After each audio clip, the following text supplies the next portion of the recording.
Hey there guys, this is Richard, your host with another marvelous video. You're not entitled to call yourself a true 80s kid if you didn't grow up watching cartoons like ThunderCats, Silverhawks, He-Man and the Masters of the Universe, or Battle of the Planets, for that matter. Now, many of you would arguably say that Battle of the Planets belonged to the 70s era, given its release date, but truth be told, the show did remain in syndicated reruns until the year 1985. Also, the Japanese anime series that Battle of the Planets was based on was also reworked as G-Force, Guardians of Space, by Turner in 1986.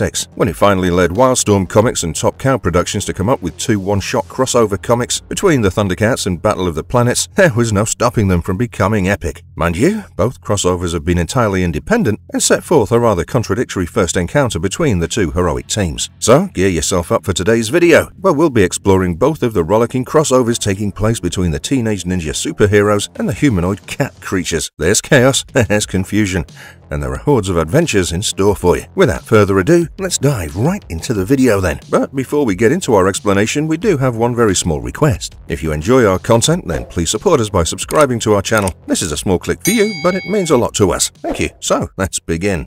Battle of the Planets, ThunderCats Explored. Writer Munier Sharieff was joined by Alvin Lee, Rob Ross, and Alan Tam on the crossover's first release in May 2003. The first release opens up with members of the G-Force, a group of scientifically enhanced teenage ninjas who are blessed with skills and technology that go beyond conventional military countermeasures, working surreptitiously to halt an attack by the terrorist group Spectra right in its tracks. With the G-Force successful in keeping collateral damage to a minimum and making Spectra retreat, the superhero team decides to pursue Spectra and find their hidden base. But their chief orders them to come back to their base in Center Neptune. It's around the same time that we also get a peek inside the Spectra hidden base, one that's nestled deeper within the rocky facade of the Himalayas. Inside the chamber, otherwise known as the Eye of Searing Enlightenment, Spectra's godlike ruler, the Luminous One, is seen engaged in a conversation with Zoltar, the razor-sharp tip of Spectra's military broadsword. Having had enough of Zoltar's incompetence and failures, the Luminous One gives his acolyte a taste of what true pain feels like, and has him painfully teleported to a different planet to make him oversee the situation there. Later, with the G-Force learning that Spectra has sought out a new world rich with powerful energy to expand its activities, they resort to the highly advanced space-folding technology of their alien ally, the Rigans, and travel to the unknown planet via the Phoenix, or in other words, the primary mode of transport of the G-Force. No points for guessing that the strange new world happens to be none other than the planet Thundera, the home of the ThunderCats. On Thundera, Spectra is seen penetrating through the planet's dense surface and stripping it of its most valued, amazingly powerful raw element, Thundrillium. The purpose is to exploit the planet's coveted ore and ensure the new world's enslavement. It's only fair to state that the G-Force is seen bumping into the ThunderCats, while the latter is out there searching for team member Wily Cat, whom Spectra has captured. Wily Cat, who was found on the planet's surface by Spectra, was immediately apprehended and taken to the observation pod to be studied first and then catalogued. Coming back to the G-Force, the ThunderCats initially assume the group is part of Spectra, and what ensues is, not surprisingly, an intense battle between the two heroic teams. Weapons are hurled before greetings and explanations can be uttered. Assumptions are made in the heat of the moment. Add to these true intentions getting lost amidst the howl of gale-force winds and the torrential rain, and let's not disregard predatory instincts taking over. No, it's a brutal sight that has every member of the opposing team pounding on each other. Had it not been for the mystical Sword of Omens, the two teams wouldn't have realized that they were both on the same side, and that all of this was a mere misunderstanding on both sides. This eventually leads to the ThunderCats joining forces with the G-Force to take back their planet before it becomes a wasteland and fight off Spectra. After hours of battle plans, the time arrives for the final execution. The team members of both groups are divided into teams. Chitara and Princess are part of the first wave, Lion-O and Mark are part of the second wave, and Wily Kit and Keop are part of the third wave. When Lion-O reaches his drop point, it doesn't take him long to figure out that Spectra has been using the ancient evil sorcerer Mumra as the primary power source. Lion-O also learns that the mutants, who happen to be longtime enemies of the ThunderCats, have been the ones to make the perilous treacherous deal with Spectra, providing Spectra with Mumra, the ever-living source of evil, in exchange for riches beyond one's wildest dreams, more than enough to buy safe passage to any planet in the galaxy, for that matter. As for Keop,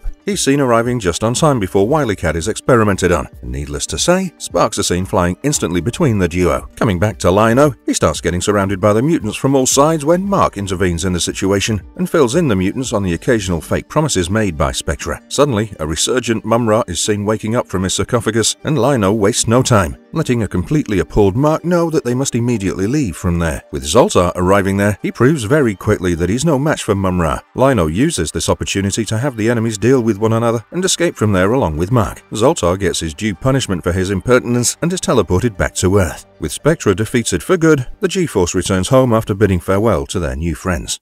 ThunderCats Battle of the Planets, Portal of Doom Explored. Writer and artist Kari Andrews came up with the crossover's second release in July 2003, and here's addressing every one of you who thought this would be a continuation of the first crossover story. We suggest you hold that thought of yours because this is anything but an extension. The issue begins with two children watching their favorite cartoons, ThunderCats and Battle of the Planets, back home. The following sequence shows some weather disturbances taking place on both of the respective planets. This, in turn, ends up creating an energy portal that opens a doorway to another world. G-Force Team Commander Mark flies right through the portal and crash lands on the planet of the ThunderCats. Next, we get to see Lino, and judging by his appearance and a backdrop conversation between Chitara and Panthro, he surely looks like his younger self. Anyway, Lino is seen reaching toward the wreck site and finding an unconscious Mark, after which both are seen to vanish from there. But before the duo disappears, the other members of the G-Force are able to catch a glimpse of Lino on their monitor and assume that the giant cat has kidnapped Mark. Of course, the group wishes to go after Mark, but their chief is unwilling to take the risk with their remaining members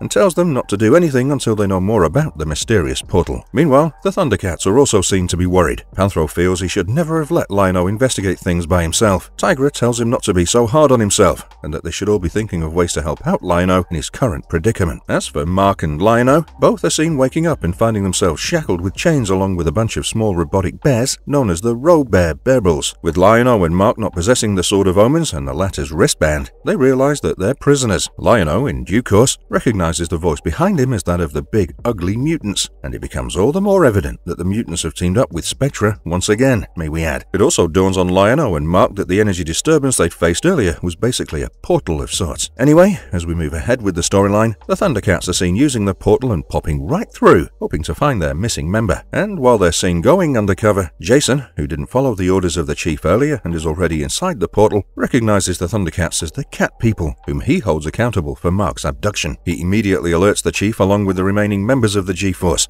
and while the chief still sounds a bit skeptical, the others waste no time rushing out to help Mark and fight out the ThunderCats. Now, this shouldn't surprise you when we state that as soon as the remaining G-Force members leave, the chief is revealed to be Mum-Ra in disguise. He's seen engaged in a conversation with the Luminous One, and we learn how Mum-Ra, the ever-living source of evil, was the one to create the portal in the first place. In fact, Mum-Ra went to the extent of trading his own planet's natural resources with Spectra's military technology to make his mutants unstoppable. Of course, Mum-Ra had plans to betray his ally at the end of the day, and there are no second thoughts about it. Coming back to Mark and Lino, they're seen forming quite a bond while suffering abuse at the hands of the mutant Spectra army. We learn later that they played along so as to lay their hands on the sword and the wristband, which upon possession had the duo transform and signal out their respective team members who were almost on the verge of another unnecessary battle. The combined forces of the G-Force and ThunderCats proved to be quite a match, as opposed to Spectra and the mutants. This is also when we get a glimpse of Zoltar, who arrives and tells Mum-Ra that they planted an explosive, which happens to be the most cost-effective method of plundering a planet. But clearly, Mum-Ra is not the one to be messed with, and he informs Zoltar that his mutants had already intercepted the same explosive device a few days ago and had left it for Zoltar on his desk in the office tower. As the portal starts closing, the G-Force and the ThunderCats are seen bidding goodbye to each other. Most members aren't seen getting along, but then Jason decides to show Chitara how one forgives each other in his world by pulling her close and kissing her in front of everyone. Of course, this has most of the other members shocked, and Panthro is determined that he doesn't want to forgive the G-Force members in a similar fashion. The crossover ends with the G-Force making it back before the portal closes.